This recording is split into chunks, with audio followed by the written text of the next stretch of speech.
The White House Correspondents' Dinner shooting suspect was charged with attempting to assassinate President Donald Trump.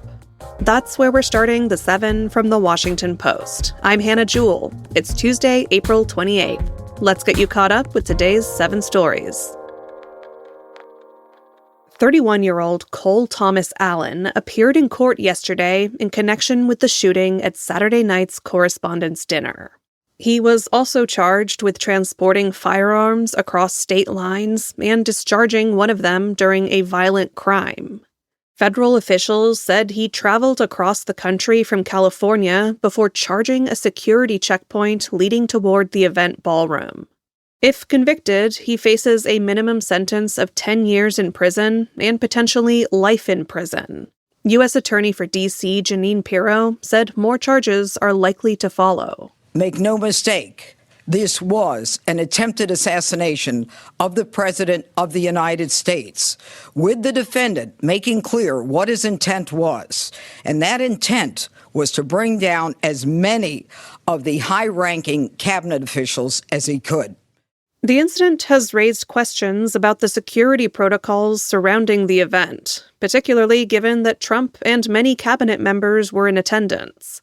The administration announced plans yesterday to review security protocols for future presidential events.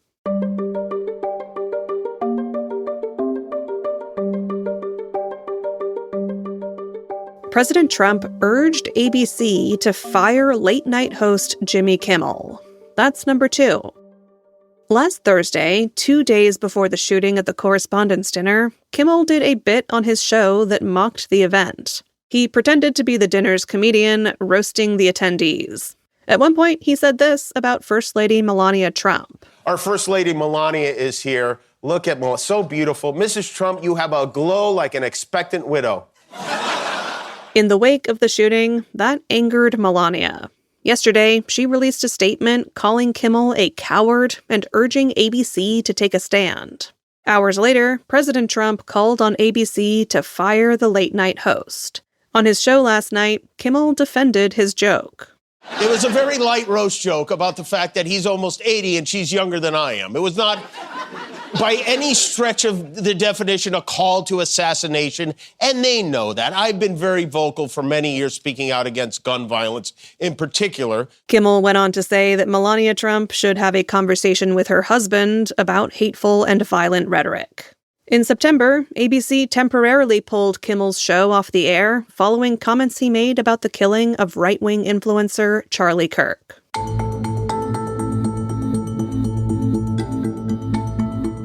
Number 3.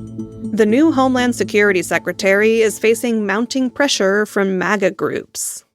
Homeland Security Secretary Markwayne Mullin is only a month into his tenure, but he has already alarmed some Trump supporters with his comments about immigration enforcement. Mullin has vowed to restore confidence in the department after the fatal shootings of 2 U.S. citizens in Minneapolis. He has expressed a desire to conduct immigration enforcement in what he describes as a more quiet way. Some conservative organizations interpret that approach as a potential betrayal of one of the president's core campaign promises, mass deportation. A DHS spokesperson, though, disputed the idea that Mullin's quieter approach is tantamount to caving to pressure from Democrats.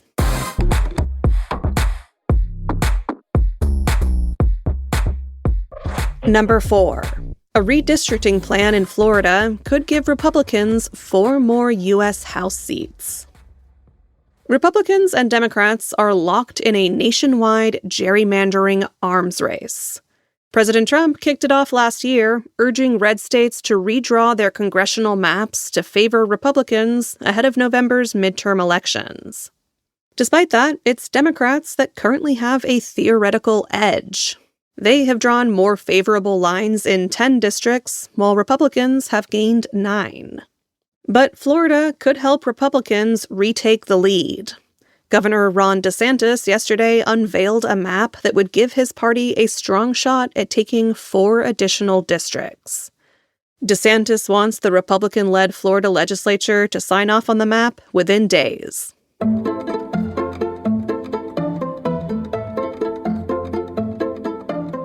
The Supreme Court could block lawsuits that allege a weed killer causes cancer.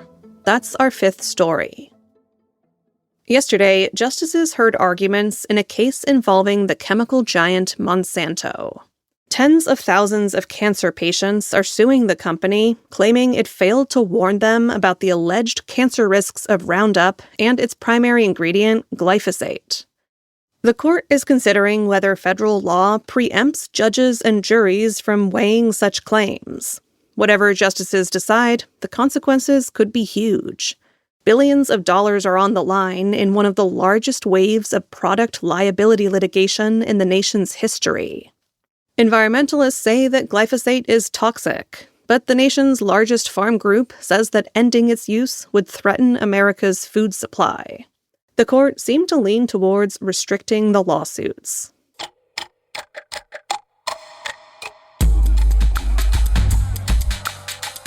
Number 6. According to new studies, the CDC's move to delay hepatitis B shots for infants is likely to raise infections.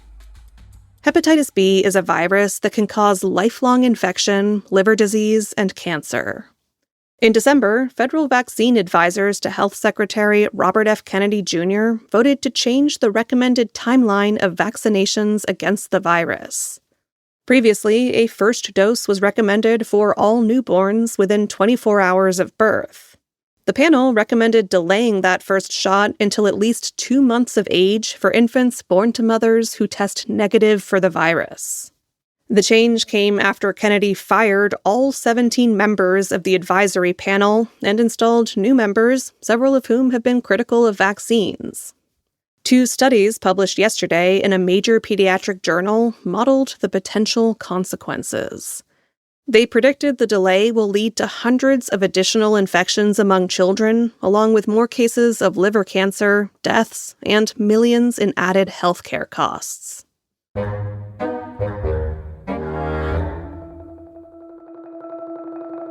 Number 7 asks the question, what if you gave a gorilla a bank account? Jonathan Ledgard is attempting to answer that question. He's a former war correspondent and novelist, and now the founder of a nonprofit which is doing just that. His project, Tahanu, recently gave bank accounts to gorillas in Rwanda to spend on their own survival. The accounts were funded by donors and the Rwandan government. They were used to send micropayments to any humans who helped advance their interests. For example, a park ranger who removed a snare from a gorilla received the equivalent of $3.42 for the trouble. The gorillas received digital identities based on their unique nose prints.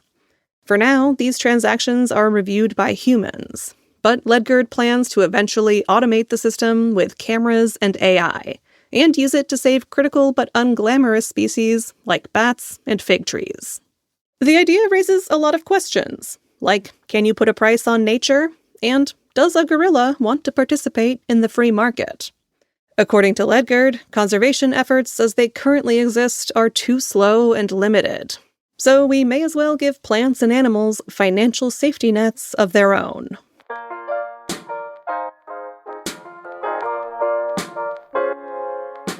All right, you're all caught up.